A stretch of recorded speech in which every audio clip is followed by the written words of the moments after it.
Thank you for tuning in. This is getting so interesting. I'm just speaking with Dr. Zeno, Vice President for Medical Affairs at Wildwood Medical Clinic, and we just talked about making soup, actually, cancer. And the question was about those of us or those who've omitted red meat from their diets. And it sounds as if that's a good thing to be done, to have done. Now we'll look at some of the other foods that might be contributing. Dr. Zeno, I don't know if Well, I here want we to go. hear what you have to say because people are applauding themselves for eliminating the red meat. So, Well, what about the what about others? the other Yeah, what things? about the Okay. others? Well, red meat has been given bad rap, Yeah. and to some extent, deservedly so. Okay. If somebody is going to eat red meat, they ought to at least have something that's free range, right?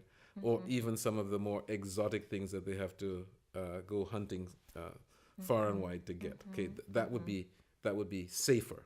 But we're still on the bad side of the spectrum. Okay, we're still over here with the organ meats and the red meats. Okay, so now we go to some things that people call white meat. Okay, and included in the white meats are chicken, Yes. right? And some people actually include pork in there as a I've white seen meat. that. Okay. I've seen that. Well, here's the thing. Most of these as well come packaged, right, with the chemicals that make the actual substance of the chicken flesh the uh, and the pork. This actually produces bad soup.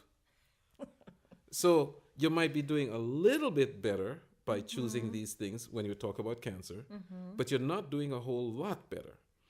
And then if you consider that some of these things, the way they are processed for us to eat, if we're going to have these things preserved, or we're going to have them like bacon, for instance, the way bacon is processed, that induces the bad soup. Now, back in 1979, I did a study looking at cancer of the esophagus in blacks in Washington, D.C.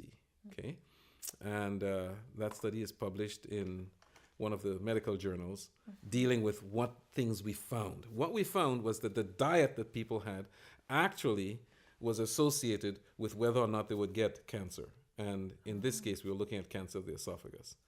And the things that were most associated with cancer of the esophagus were bacon and other kinds of preserved meats. Okay. Now in Washington, this in many of the stores, this was kind of the favorite stuff. Okay, people would go and they'd get the bacon and they'd get the brisket and they'd get the, you know, they'd get these things that were supposed to be, very nutritious, they thought, and very chic, high on the hog, so to speak, right? I don't know. Well, the end result of this was actually cancer. Okay, so even when we do the chicken and the fish, we're having some problems. Now, the fish is actually better than the chicken. Okay. And the chicken, in addition to the meat itself, the bacteria that chicken have are actually very bad. Okay? Now, the way the world looks at it, right? The way the advertisers will do it, they will try to tell you this is better than that. And so it may be a little bit better, but don't be fooled that it's much, much better. It's not. Okay? It might be better in terms of if you're looking at coronary artery disease, Okay. because you can actually strip the fat off of the muscle on the chicken. So right, if you're going to eat white meat to help your heart, you still have to get rid of the skin, okay? And the fat that comes with the skin. Many people don't do that. Okay? And how do you prepare it? Well, it should be actually baked, boiled, or broiled. Instead, people fry it, okay? And they fry it with the skin. And they get all that oil and all that fat along with the. I mean, we're talking about the South, right? Yeah, but what about barbecuing it? Oh yeah, yeah. Well, when you barbecue it, you get all the smoky flavor, and what the fat as the fat drops on the coals and the embers, right? It actually produces a whole host, about 400 different kinds of carcinogenic compounds. Carcinogenic? Carcinogenic.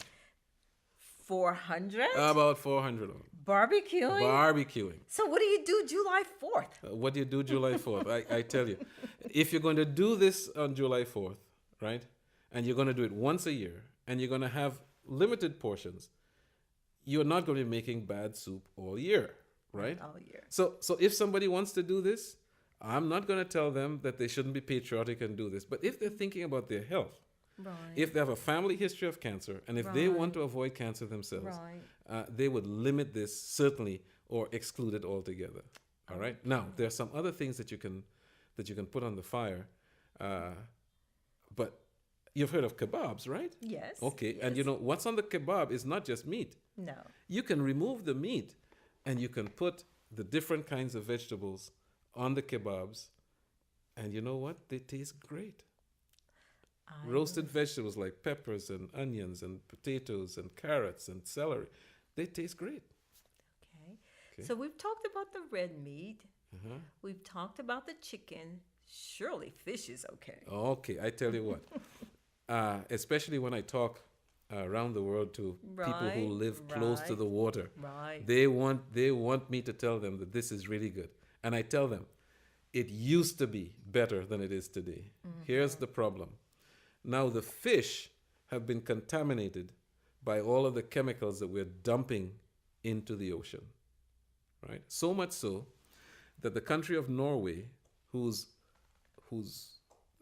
kind of major export is fish, Right. Right. they came out last year and they had to tell their population no more than twice a week fish. Norway? Norway, no more than twice a week. Okay. And the next thing they said was that if you're pregnant, not at all during your pregnancy. Oh my. Not at all. Okay. So the issue with fish is that while the fish may be a little bit better, just if you could get something that is, not contaminated with all the pollution, then it will be better than the red meat, the organ meats, and the chicken. Oh, I think I have the solution. What? Farm raised salmon. I tell you, some people thought that this was a wonderful idea. Isn't it? Surely. It sounded like a wonderful idea. Farm raised. Yes, farm raised. As a matter of fact, you can control the environment. Right. Well, right. here's what's going on. Oh, Dr. I'm Zito. sorry, I'm the bearer of bad tidings, right? But here's what happens on the farm raised fish. They sit in the water, and they have to do other things in the water too. Yes. Yeah. And if the water is not cycling through, the fish actually grow in the muck that's produced by all the other fish. Okay? So the results are that these fish grow up in contaminated water. But in Mississippi, we have farm raised catfish. Would you speak to Mississippi's No, farm? I'm- Well, not necessarily Mississippi's, but Yeah. farm But raised farm-raised catfish. This is even worse because what the catfish feeds on, catfish are bottom dwellers, right? Right. And they feed on the muck itself. So wherever you get a catfish, okay, it's feeding on. I can't say it on television, right? It's feeding on this stuff, okay. So,